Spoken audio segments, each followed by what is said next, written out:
So hello Afnan, once again a very good morning to you. Welcome back to our science class जिसमें हम लोग पढ़ रहे हैं अपना चैप्टर इलेक्ट्रिसिटी। तो आज इस चैप्टर का लास्ट वीडियो होने वाला है। जो भी चीजें बची हुई हैं वो आज यहाँ पर हम लोग डिस्कस करेंगे, ठीक है।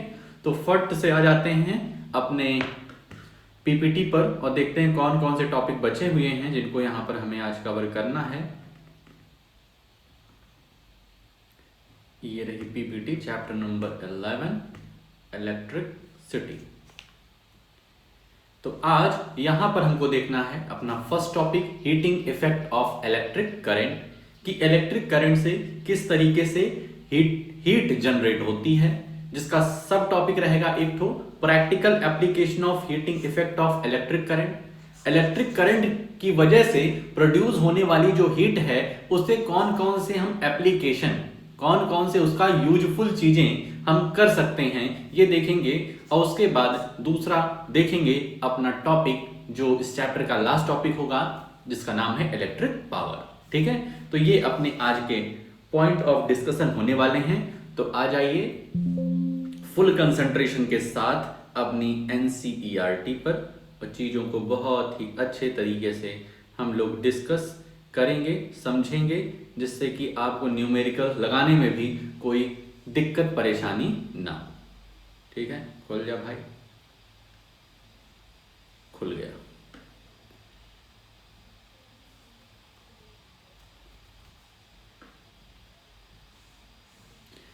चलिए भाई, we know that a battery or a cell is a source of electrical energy. Line by line चलेंगे चीजों को समझते हुए। कह रहे हैं कि अगर हम बात करें बैटरी या सेल की तो वो एक क्या होती है, सोर्स ऑफ इलेक्ट्रिकल एनर्जी होती है। उसमें इलेक्ट्रिकल एनर्जी भरी होती है, ठीक है। रहता केमिकल है, केमिकल से फिर इलेक्ट्रिकल एनर्जी में कन्वर्ट होता है। The chemical reaction within the cell generates the potential difference between its two terminals that sets the electron in motion to flow the current through a resistor or a system of resistors connected to the battery। और जो उस battery के अंदर present रहता है chemical, जब उसका reaction होता है तो उसकी वजह से बैटरी या सेल के जो दो टर्मिनल्स होते हैं उनके बीच में पोटेंशियल डिफरेंस बनता है, उनके बीच में पोटेंशियल डिफरेंस बनता है और इलेक्ट्रॉन फ्लो होना शुरू हो जाते हैं, इलेक्ट्रिक करंट जनरेट हो जाती है जो कि किसी रजिस्टर में फ्लो होती है या फिर सिस्टम ऑफ रजिस्टर में फ्लो होती है। We have also seen in section 11.2 that to maintain the current, the source has to keep expending its energy। और 11.2 सेक्शन में हम लोग देख चुके हैं कि करंट को मेंटेन किए रहने के लिए किसी भी सिस्टम में यदि करंट मेंटेन है तो इसका मतलब कि सेल अपना लगातार एनर्जी एक्सपेंड कर रहा है। सेल अपनी एनर्जी लगातार क्या कर रहा है, एक्सपेंड कर रहा है, खर्च कर रहा है। Where does this energy go? आखिर ये जो एनर्जी एक्सपेंड हो रही है बाय द सेल और बैटरी, ये एनर्जी जा कहां रही है? A part of the source energy in maintaining the current may be consumed into useful work। A part of the source energy in maintaining the current may be consumed into useful work like in rotating the blades of an electric fan। कह रहे हैं जो energy expand हो रही है इसका कुछ ही part useful work के लिए इस्तेमाल हो रहा है। जैसे कि अगर फैन में हमारा इलेक्ट्रिक करंट जा रहा है तो फैन की ब्लेड्स घूमने लग जा रही हैं, ठीक है। कोई हमारे पास बल्ब है तो उसमें जा रही है इलेक्ट्रिक करंट तो बल्ब जल जा रही है। तो बहुत ही कम एनर्जी है जो यूजफुल वर्क में इस्तेमाल होती है और rest of the source energy में be expended in heat to raise the temperature of gadget. और जो बची कुछ एनर्जी है वो जाती है अपने गैजेट के टेम्परेचर को बढ़ाने के लिए, हीट बढ़ाने के लिए। We often observe this in our everyday life। For example, an electric fan becomes warm if used continuously for longer time, etc। तो हम ये देखते हैं जब हमारा जो इलेक्ट्रिक फैन होता है वो बहुत देर तक चलता रहता है, बहुत देर तक कॉन्टिन्यूसली चल रहा है तो उसका जो मोटर वगैरह होता है, उसकी जो बॉडी होती है पूरी तरीके से हीट हो जाती है। On the other hand, if the electric circuit is purely resistive, that is a configuration of resistors only connected to a battery, the source energy continually gets dissipated entirely in the form of heat।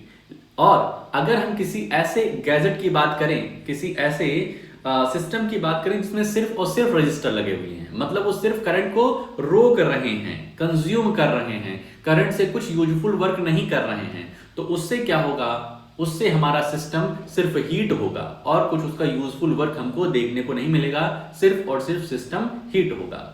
This is known as the heating effect of electric current. तो electric current की वजह से हमारे appliances heat हो रहे हैं, गर्म हो रहे हैं, इसी को heating effect of electric current कहते हैं। This effect is utilized in devices such as electric heater, electric iron etcetera. और इसका यूज, इस heating effect of electric current का यूज हम लोग करते हैं अपने इलेक्ट्रिक हीटर में, इलेक्ट्रिक आयरन में, ठीक है। Consider a current I. अब बात तो हो गई, थ्योरेटिकल बातें हो गई heating effect of electric current की। अब हम बात करेंगे अपने कुछ फॉर्मूले की जिससे हम लोग न्यूमेरिकल सॉल्व कर पाए। Consider a current I flowing through a resistor of resistance R. कह रहे हैं, हम मानते हैं कि एक आई करंट फ्लो हो रहा है, कहां से, एक रजिस्टर से, जिसका रेजिस्टेंस वैल्यू जो है वो आर है। Let the potential difference across it be V. Let T be the time during which a charge Q flows across. कह रहे हैं ऐसा मान लेते हैं कि रेजिस्टेंस जो है अपना, इसके दो एंड ए बी एंड पर जो पोटेंशियल डिफरेंस है वो V है, और एक किसी स्पेसिफिक टाइम, एक पर्टिकुलर टाइम T पर इसके अंदर Q चार्ज फ्लो हो रहा है। The work done in moving the charge Q through a potential difference V is VQ. तो कह रहे हैं वर्क डन कितना होगा, एक Q चार्ज को V पोटेंशियल डिफरेंस में फ्लो होने के लिए कितना वर्क करना पड़ेगा, तो VQ। Therefore the source must supply energy equal to VQ in time t. तो हमें जो जहां से, जिस सोर्स से इलेक्ट्रिकल एनर्जी मिल रही है वो हमको VQ मिलना चाहिए इन टाइम t.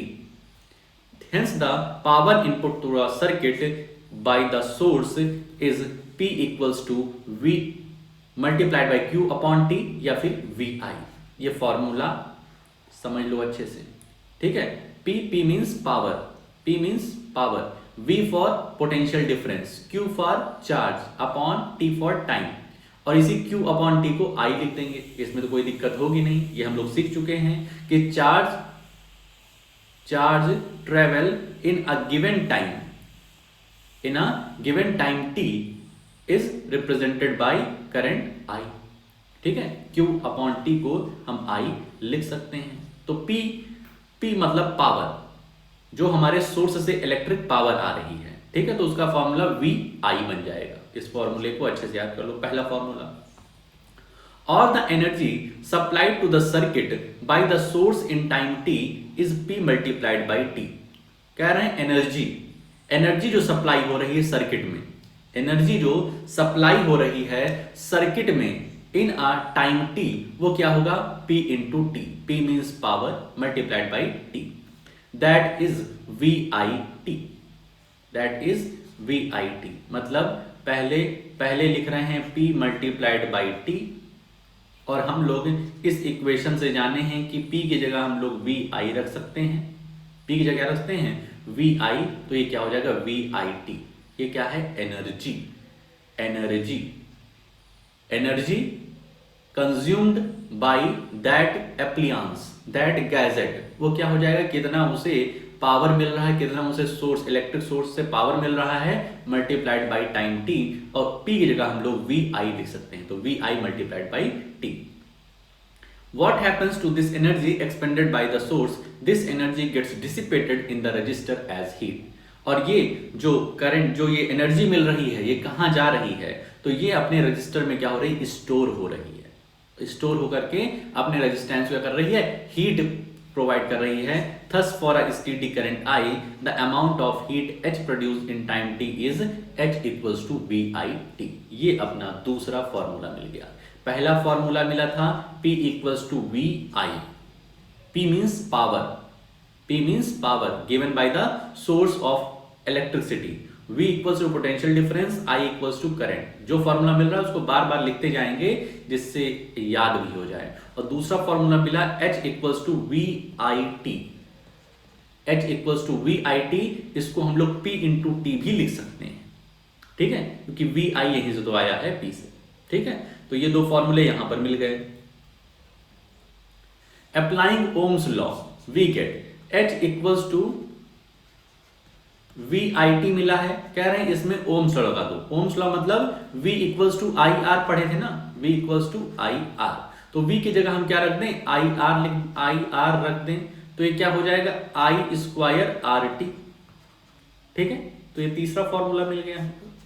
पहला मिला P equals to V I, दूसरा मिला H is equal to V I T, या फिर लिखें P इंटू टी, तीसरा मिला H इक्वल्स टू V की जगह आई आर रख दिया तो आई स्क्वायर आर टी मिल गया। This is known as Joule's law of heating, इसको कहते हैं Joule's law of heating, H equals to I square R T. The law implies that heat produced in a resistor is directly proportional to the square of current for given resistance. इस वजह से हमें ये पता चलता है कि जो हीट है, जो इलेक्ट्रिकल एनर्जी है, हीट मीन्स इलेक्ट्रिकल एनर्जी है, भाई इलेक्ट्रिकल एनर्जी से तो हीट प्रोड्यूस हो रही है, तो इलेक्ट्रिकल एनर्जी जो है वो करंट के स्क्वायर के डायरेक्टली प्रोपोर्शनल है, रेजिस्टेंस से डायरेक्टली प्रोपोर्शनल है और टाइम से भी डायरेक्टली प्रोपोर्शनल है। यही सब यहां पर लिखे हैं। In a practical situation when an electric appliance is connected to a known voltage source, कह रहे हैं यदि प्रैक्टिकल सिचुएशन की बात करें, जब हमारा कोई इलेक्ट्रिक एप्लायंस किसी वोल्टेज किसी भी सोर्स से कनेक्टेड रहता है, is used after calculating the current through it using the relation I equals to V upon R. तो I current means potential difference upon resistance, ये तो अपना वही फॉर्मूला है V equals to I R Ohm's law, ठीक है। तो जो फॉर्मूले हम लोग देखे हैं इसको याद रखिए, P equals to V I, H is equal to V I T, या फिर P इंटू टी लिखते हैं, और H equals to I square R T. ये तीन फॉर्मूले लेकर के हम आते हैं अपने एग्जाम्पल को सॉल्व करने।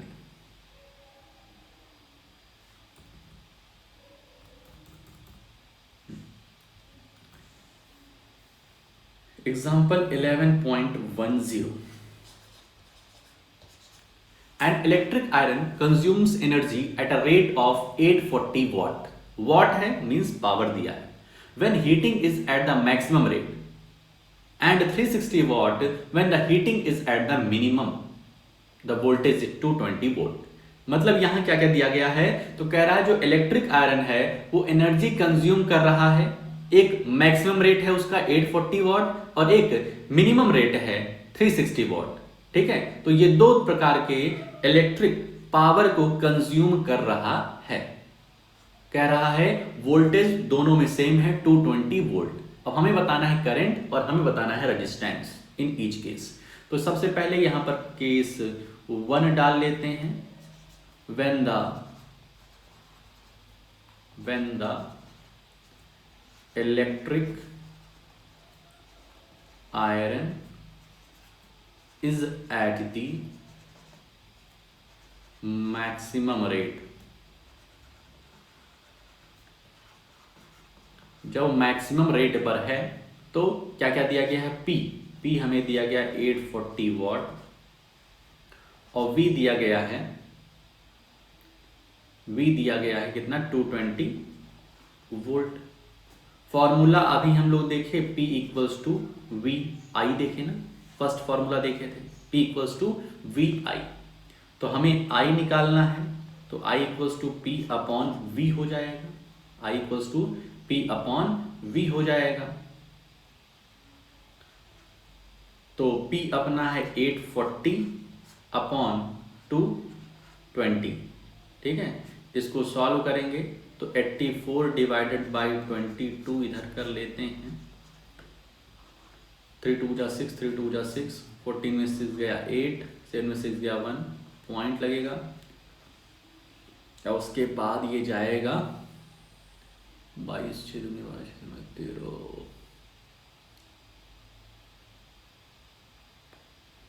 8 टाइम्स, ठीक है। तो 8 2 जा 16, 8 2 जा 16 1 17,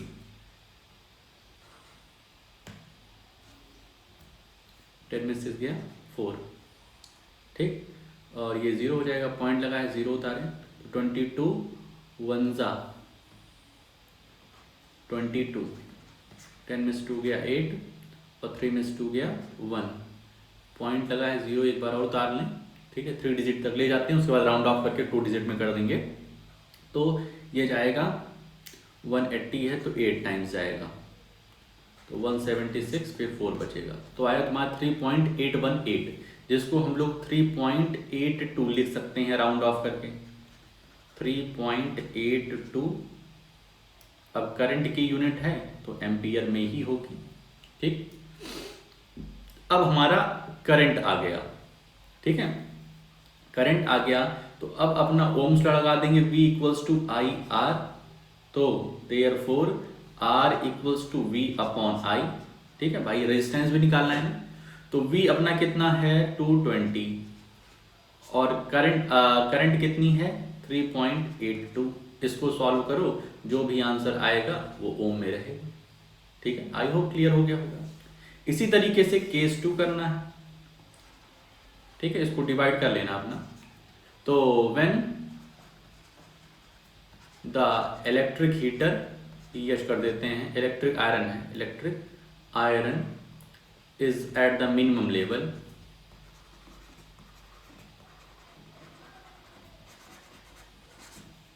तो P अपना हो जाएगा 360 वॉट और वोल्टेज हो जाएगी 220 वोल्ट, इसमें भी वैसे ही करना है, I equals to P upon V हो जाएगा, तो P अपना 360 अपॉन 220, 0 से 0 कैंसिल, और 2 11 जा 22, 2 18 जा 36, उसके बाद इसको करेंगे तो 11 1 जा 11, यहाँ पे कर लेते हैं भाई, 11 1 जा 11, 8 में से 1 गया 7.0, 11 6 जा 66, 11 3 जा 33, 11 6 जा 66, मतलब 1.64 कर सकते हैं, 1.64 एम्पियर। फिर रेजिस्टेंस हम इसी तरीके से निकाल देंगे, V अपॉन I कर देंगे, V अपना 220 है और ये 1.64 है, आंसर जो भी आएगा वो ओम में रहेगा। आई होप सो क्लियर हो गया होगा, ठीक है। फॉर्मूला अगर याद रहेगा तो न्यूमेरिकल हो जाएंगे। P equals to V I formula हम लोगों ने पहला देखा था, दूसरा फॉर्मूला देखा था H equals to V I T, तीसरा देखा था H equals to I square R T, तो तीनों फॉर्मूले यूज करके सवाल होते जाएंगे, ठीक है। तो इसको पूरा कंप्लीट कर लेना। एग्जाम्पल नंबर 11.11 पर आते हैं, ये क्या कह रहा है, 100 joule of heat is produced. अब 100 जूल ऑफ हीट मतलब H दे दिया, क्या दे दिया, H दे दिया है, produced each second in a 4 ohm resistance, time तुम्हें दे दिया 1 सेकेंड का और रेजिस्टेंस तुमको दे दिया 4 ओम का। Find the potential difference across the register V निकालना है तुम्हें, क्या निकालना है, V निकालना है। तो अब देखो जो H का हमारा फॉर्मूला था वो दो ठो था, एक था H equals to V I T, H equals to V I T, और एक था H equals to I square R T, ठीक है। अब हमें क्या निकालना है, हमें निकालना है पोटेंशियल डिफरेंस, V निकालना है, हमें निकालना है V मीन्स पोटेंशियल डिफरेंस निकालना है। तो देखो कौन सा फॉर्मूला लगाएंगे भाई साहब। अब देखो ये वाला फॉर्मूला नहीं लगेगा, क्यों नहीं लगेगा, क्योंकि हमको पोटेंशियल डिफरेंस भी नहीं मालूम है, करंट भी नहीं मालूम है। ये फॉर्मूला लग जाएगा, कैसे लग जाएगा, क्योंकि इसमें सबसे पहले हम I निकाल लें, ठीक है, इसमें H पता है, R पता है, T पता है, तो I निकाल लेंगे, I निकाल लेंगे। उसके बाद हमारा जो फॉर्मूला होता है V equals to I R, V equals to I R, इस फॉर्मूले से हम लोग निकाल देंगे, ठीक है। V पता, I पता चल जाएगा, R पता चल जाएगा, तो V निकल जाएगा। तो यहाँ पर हम लोग ये सेकेंड फॉर्मूला यूज करते हैं, H equals to I square R T, ठीक है, H equals to I square R T, जिसमें हमें क्या निकालना है, हमें I, सबसे पहले I निकालेंगे, तो I square equals to R T upon H, इतना, ठीक है। R है 4, T है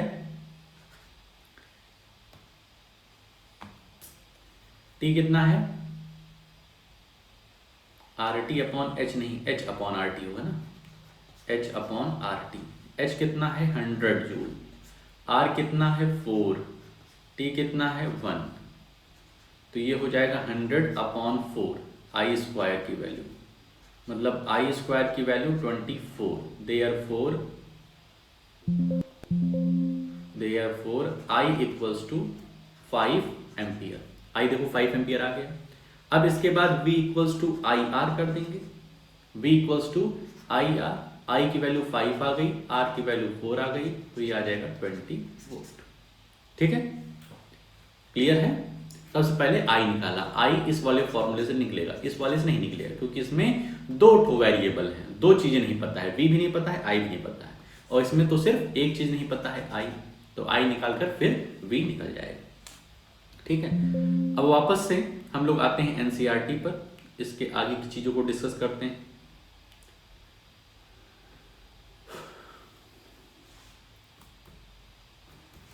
ठीक है, अभी इन टेक्स्ट अपने कर लेना भाई साहब तुम। ठीक, अब अपना दूसरा क्या कहें, पहले ही टॉपिक का सब टॉपिक जो है practical application of heating effect of electric current. जो भी इलेक्ट्रिक करंट की हीट प्रोड्यूस हो रही है, इसके क्या एप्लीकेशंस हैं। The generation of heat in a conductor is an inevitable consequence of electric current. कह रहे हैं जो ये हीट प्रोड्यूस हो रही है, इसे हम मतलब ये एक बिन बुलाए मेहमान के तरीके से है। ठीक है, अब बिन बुलाए मेहमान है तो हम किसी ना किसी तरीके से इनका यूज करेंगे भाई साहब। ठीक है, in many cases it is undesirable as it converts useful electrical energy into heat. In electric circuits, the unavoidable heating can increase the temperature of the components and alter their properties. तो भाई साहब ये जो बिन बुलाए मेहमान हैं, heating effect जो electric current की वजह से प्रोड्यूस हो रहा है, ये कभी कभी हमारे इक्विपमेंट की इतनी ज्यादा हीट प्रोड्यूस, इतना ज्यादा टेम्परेचर हाई कर देते हैं कि जो इक्विपमेंट है उसकी प्रॉपर्टीज में क्या कुछ करप्टनेस आ जाती है, वो खराब होने लगता है। However, heating effect of electric current has many useful application. अब कुछ इसके useful application भी हम लोगों ने निकाल लिए हैं। पहला, the electric laundry iron, electric toaster, electric oven, electric kettle and electric heater are some of the familiar devices based on Joule's heating. जो अपने आसपास हम लोग देखते हैं, ओवन हो गया, टोस्टर हो गया, लॉन्ड्री का आयरन हो गया, ये सब में heating effect of electric current या फिर Joule's heating of electric current का यूज होता है। जो एक अनडिजायरेबल चीज थी उसका हम लोगों ने यूज कर लिया। The electric heating is also use to produce light. जो इलेक्ट्रिक हीट है इससे लाइट को भी प्रोड्यूस हम करते हैं as in an electric bulb. Hence the filament must retain as much of the heat generated as is possible so that it gets very hot and emits light. तो जो हमारे बल्ब का filament होता है वो भी क्या करता है, यही हीटिंग इफेक्ट, हीट की वजह से वो इतना ज्यादा हीट हो जाता है कि रोशनी फैल जाती है चारों तरफ। It must not melt at such high temperature. तो वो जो अपना वायर है, जो अपना फिलामेंट है, वो इतना कैपेबल होना चाहिए कि हीट को क्या करे, कंज्यूम कर सके, उतनी हीट पर मेल्ट ना हो पाए। A strong metal with a high melting point such as tungsten, melting point is 3380 degree Celsius, is used for making bulb filament. तो बल्ब फिलामेंट जो होता है वो टंगस्टन का बनता है। ठीक है, और वो उसकी जो मेल्टिंग पॉइंट है वो 3380 डिग्री सेल्सियस है। ठीक है, नॉर्मल मेटल वो नहीं होते हैं। The filament should be thermally isolated as much as possible using insulating support. और जो फिलामेंट है इसको आइसोलेट पूरी तरीके से किया जाता है थर्मली। ठीक है, etcetera. The bulbs are usually filled with chemically inactive nitrogen and argon gas to prolong the life of filament. तो उस जो बल्ब के ऊपर एक ग्लास का वो रहता है, कवच टाइप का लगा रहता है, उसके अंदर नाइट्रोजन और आर्गन जैसी गैसेस भरी रहती हैं जो कि हमारे टंगस्टन को ज्यादा मतलब उसकी लाइफ को बढ़ा देती है। Most of the power consumed by the filament appears as heat, but a small part of it is in the form of light radiated. तो उससे ज्यादातर हीट प्रोड्यूस होती है, लेकिन कुछ मात्रा में लाइट भी प्रोड्यूस होती है, लाइट भी रेडिएट होती है। Another common application of Joule's heating is the fuse used in electric circuit. तो पहला हम लोग कुछ गैजेट्स देखे कि जो हम heating effect of electric current Joule's heating से हम जो एप्लीकेशन कर रहे हैं, तो उसमें इलेक्ट्रिक टोस्टर था, इलेक्ट्रिक आयरन था, वेरियस चीजें थी। दूसरा हम लोगों ने बल्ब देखा, और तीसरा कह रहे हैं कि जूल्स हीटिंग कहां पर यूज होती है? फ्यूज बनाने में। Fuse It protects circuit and appliance by stopping the flow of any unduly high electric current. तो फ्यूज क्या होता है? फ्यूज यूज होता है कि हमारे घर की पूरी बिजली व्यवस्था को अच्छी बनाए रखने के लिए। वो क्या करता है फ्यूज कि जब ज्यादा वोल्टेज वाला करंट आता है, तेज करंट आता है, तो उसको क्या करता है? वहीं पर ब्रेक कर देता है। फ्यूज ब्रेक हो जाता है तो इलेक्ट्रिसिटी आगे नहीं बढ़ पाती, तो हमारे जो अंदर के इक्विपमेंट्स हैं वो बच जाते हैं बस्ट होने से। The fuse is placed in series with the device. It consists of a piece of wire made of a metal or an alloy of appropriate melting point. For example, aluminium, copper, iron, lead, etc. तो इन सब का इस्तेमाल करके उस fuse का हम लोग क्या बनाते हैं? मेटल वायर तरीके से बनाते हैं। If a current larger than the specified value flows through the circuit, the temperature of the fuse wire increases. तो जैसे एक स्पेसिफाइड जो वैल्यू होती है उससे ज्यादा करंट, उससे ज्यादा अमाउंट में करंट अगर फ्लो होने लगता है तो वो मेल्ट हो जाती है, और मेल्ट होने के बाद वो पूरे के पूरे इलेक्ट्रिसिटी को ब्रेक कर देती है। This melts the fuse wire and breaks the circuit. The fuse wire is usually encased in cartridge of porcelain और similar material with metal ends. तो ये जो हमारा फ्यूज वायर होते हैं ये किसमें इन केस रहते हैं, किसमें बंधे रहते हैं? तो एक चीनी मिट्टी, पोर्सलेन मतलब चीनी मिट्टी के स्ट्रक्चर में रहता है, ठीक है, और एंड में इसके मेटल होता है। The fuse used for domestic purposes are rated as 1 ampere, 2 ampere, 3 ampere, 5 and 10 ampere. For an electric iron which consumes 1 kilowatt electric power when operated at 220 volt, a current of that is 4.54 ampere will flow in the circuit. In this case a 5 ampere must be used. ठीक है, तो मतलब बात वही कह रहे हैं कि किस तरीके से हम जानते हैं, किस तरीके से हम देखेंगे कितने एम्पियर का हमें फ्यूज यूज करना है। तो जितनी करंट फ्लो होगी, जैसे 4.4 एम्पियर करंट फ्लो हो रही है तो हम 5 एम्पियर का फ्यूज ले लेंगे, ठीक है। यदि लगभग 9 के पास करंट फ्लो हो रही, 9 एम्पियर के आसपास हो रही है, तो हम 10 एम्पियर का फ्यूज ले लेंगे। तो इस तरीके से फ्यूज लेंगे तो अपनी जो इलेक्ट्रिक गैजेट्स हैं वो सब सेफ रहेंगे, ठीक। समझ में आ गया heating effect of electric current का जो प्रैक्टिकल एप्लीकेशंस हैं। अब इस चैप्टर का लास्ट टॉपिक इलेक्ट्रिक पावर। बहुत ही आसान टॉपिक है ये, इसमें भी कुछ फॉर्मूले हमको मिलेंगे, उसको हम लोग याद कर लेंगे और फिर क्वेश्चन सॉल्व करेंगे। You have studied in your earlier class that the rate of doing work is power. Rate of doing work, work को करने का जो रेट है वही क्या होता है? वही हमारा पावर है। This is also the rate of consumption of energy. ये जो पावर है इसको हम rate of consumption of energy के नाम से भी जान सकते हैं कि किस तरीके से एनर्जी कंज्यूम हो रही है, किस रेट से। Equation 11.21 gives the rate at which electric energy is dissipated or consumed in an electric circuit। 11.21 में हम लोग ये देख रहे हैं कि किस तरीके से इलेक्ट्रिक एनर्जी कंज्यूम हो रही है, इलेक्ट्रिक एनर्जी कंज्यूम हो रही है इलेक्ट्रिक सर्किट में। This is also termed as electric power, ठीक है। इसको हम लोग इलेक्ट्रिक पावर के टर्म से भी जानते हैं। तो P इक्वल्स टू वी आई, अपना वही फॉर्मूला, और P इक्वल्स टू वी की जगह हम लोग क्या रख दिए? V की जगह हम लोग आई आर रख दिए, ठीक है। V की जगह हम लोग आई आर रख दिए तो P is equal to I square R बन गया, आई स्क्वायर आर बन गया, जिसको V स्क्वायर अपॉन आर के भी फॉर्मूले से जान सकते हैं। तो बेसिक फॉर्मूला अपना वही है कि power is equal to potential difference multiplied by current. The SI unit of electric power is watt. It is the power consumed by a device, ठीक है, ये 1 वॉट की डेफिनेशन दी गई है।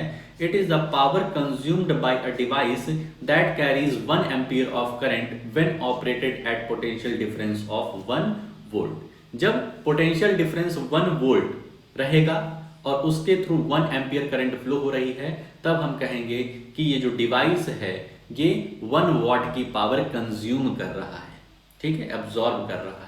तो 1 watt is equal to 1 volt multiplied by 1 ampere is equal to 1 volt ampere. तो 1 what को हम 1 वोल्ट एम्पियर के नाम से भी जान सकते हैं। ठीक है, मतलब what is equal two volt ampere. The unit what is very small, जो वॉट यूनिट है बहुत ही स्मॉल है, जैसे मिलीग्राम है उस तरीके से है। Therefore in actual practice we use a much larger unit called kilowatt. तो हम लोग क्या यूज करते हैं, किलोवाट का इस्तेमाल करते हैं। ठीक है, वॉट बहुत ही छोटी यूनिट है, तो 1 किलोवाट, 1 किलोवाट में 1000 वॉट होते हैं। It is equal to 1000 watt since electric energy is product of power and time. कह रहे हैं इलेक्ट्रिक एनर्जी जो है वो पावर और टाइम का क्या है, मिक्सअप है, मल्टी प्रोडक्ट है। ठीक है, the unit of electric energy is therefore watt hour. तो एच की यूनिट क्या हो जाएगी भाई, इसका वॉट होता है, टाइम का आवर होता है, तो एच की क्या हो जाएगी, वॉट आवर हो जाएगी। ठीक, 1 watt hour is the energy consumed when 1 watt of power is used for 1 hour. 1 watt hour, 1 watt hour का मतलब होता है कि 1 watt की एनर्जी 1 घंटे यूज की गई, कंज्यूम की गई। ठीक है, the commercial unit of electric energy is kilo watt hour. बात ही अभी हुई कि वॉट जो है बहुत ही स्मॉलर यूनिट है, तो उसकी जगह किलो वॉट यूज करेंगे, तो हम लोग यूज करते हैं KWH, kilo watt hour, commonly known as unit. तो 1 किलोवाट आवर में 1 किलोवाट आवर, देखो इसको कैसे ब्रेक किए हैं, 1 किलोवाट आवर, तो 1 किलोवाट में 1000 वॉट होते हैं और 1 आवर में 3600 सेकेंड्स होते हैं। तो इसको जब ब्रेक वगैरह करके 3.6 इंटू 10⁶ जूल आया है आंसर। ठीक, अब इसके बाद ठीक है, तो इसको मोर टू में जरा पढ़ लेना, फिर कुछ एग्जाम्पल्स हमारे सामने आते हैं तो इनको सॉल्व करते हैं। थोड़ा सा जो फॉर्मूला अभी तक हम लोगों ने पढ़ा है उसको देख लेते हैं, कौन कौन से फॉर्मूले हम लोगों ने डिस्कस किए हैं। ठीक, तो यहाँ तक जो पहला मेन टॉपिक था और दूसरा सब टॉपिक था, उसमें हम लोगों ने 2 फॉर्मूले देखे थे, 3, P equals to VI, H equals to VIT और H इक्वल्स टू I²RT। ठीक है, यहाँ पर इस वाले इलेक्ट्रिक पावर में भी सिर्फ P इक्वल्स टू VI जाना और 1 kilowatt hour equals to 1000 watt hour. ठीक है, और 1000 वॉट आवर को 3600 में भी कर सकते हैं, तो वो बात की बात है। ठीक है, अब आ जाते हैं अपने हम क्वेश्चंस पर।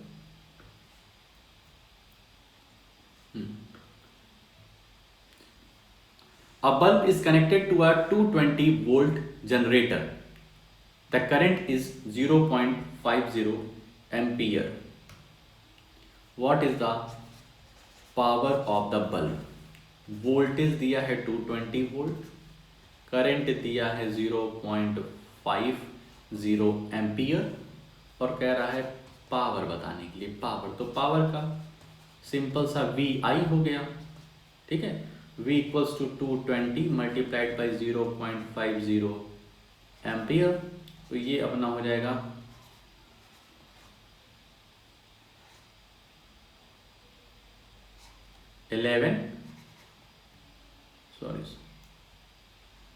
220 को जब 0.50 से मल्टीप्लाई करोगे तो 22 पंचे 110 आएगा। उसके बाद डबल जीरो लगेगा ना, 1 0 यहाँ 1 0 यहाँ पर। ठीक, तो ये क्या हो जाएगा 110 वॉट। पावर मतलब वॉट, पावर की यूनिट क्या होती है वॉट, तो यहाँ पे लिख देंगे लास्ट में 110।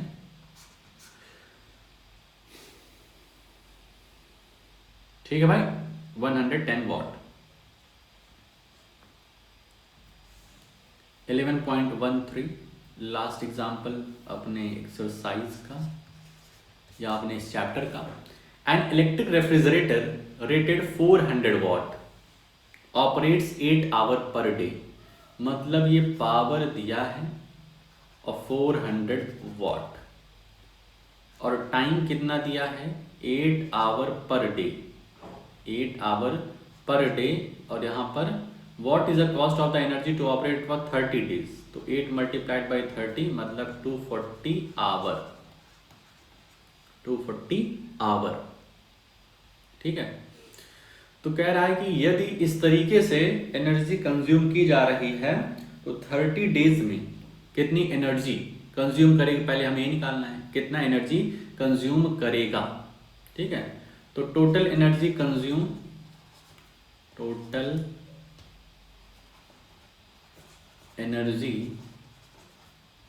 Consumed in 30 days, P into T हो जाएगा, P इंटू टी। ठीक है, P into T means 400 multiplied by 240, 400, ये 400 वॉट है ना, मल्टीप्लाइड बाई टी कितना है, टी 240 आर है। तो इसको करेंगे तो 400 मल्टीप्लाइड बाई 240, तो 4 को 24 से मल्टीप्लाई करते हैं तो 4 4 जा 16, 96 के बाद 3 टू 0, और ये वॉट आवर होगा, वॉट आवर। हमें आंसर किस में चाहिए, किलो वॉट आवर में चाहिए। तो यहाँ पे लिखेंगे equals to kilo watt hour में चेंज करेंगे तो ये 96 किलो वॉट आवर हो जाएगा। इसमें कोई दिक्कत भाई, 1 किलो वाट में 1000 वाट होते हैं, 1 किलो वाट में 1000 वाट, तो 96,000 वाट में 96,000 किलो, 96,000 वाट में 96 किलो वाट हो जाएगा, 96 किलो वाट। ठीक है, अब यहाँ दे रहा है cost of 1 kilo watt hour equals to 3 rupees. ठीक है, cost of 1 kilo watt hour दे रहा है ना 3 rupees, therefore cost of 96 kilowatt hour equals to 3 multiplied by 96, जिसको सॉल्व करेंगे तो आ जाएगा 3 6 जा 18, 3 9 जा 27, 28, 288 रुपीज रेफ्रिजरेटर क्या करेगा, इतना हमें कॉस्ट पड़ेगा 288 रुपीज। ठीक है, समझ गए, जो फॉर्मूले थे उन्हीं का इस्तेमाल हम लोग किए। एनर्जी का फॉर्मूला जो था H इक्वल्स टू अपना क्या, दो फॉर्मूले थे ना, VIT। ठीक है, तुम सोच रहे हो कि ये फॉर्मूला कहाँ से आ गया, P इंटू टी। देखो H इक्वल्स टू VIT, तो H इक्वल्स टू ये टोटल एनर्जी जो है H ही है। ठीक है, H इक्वल्स टू VI आप P रख सकते हैं। अभी देखिए भाई, P equals to VI, P equals to VI होता है ना, पिछले क्वेश्चन में देखो, ये देखो P equals to V multiplied by I, तो यहीं पर VI जगह P रख दिया, तो H equals to P multiplied by T हो गया। ठीक है, तो ये एग्जाम्पल हो चुका है। अब आते हैं वापस से अपनी NCERT पर, कहाँ गई, ये रही। ठीक, तो ये इंटरेस्ट क्वेश्चन सॉल्व कर लेना। ठीक है, मतलब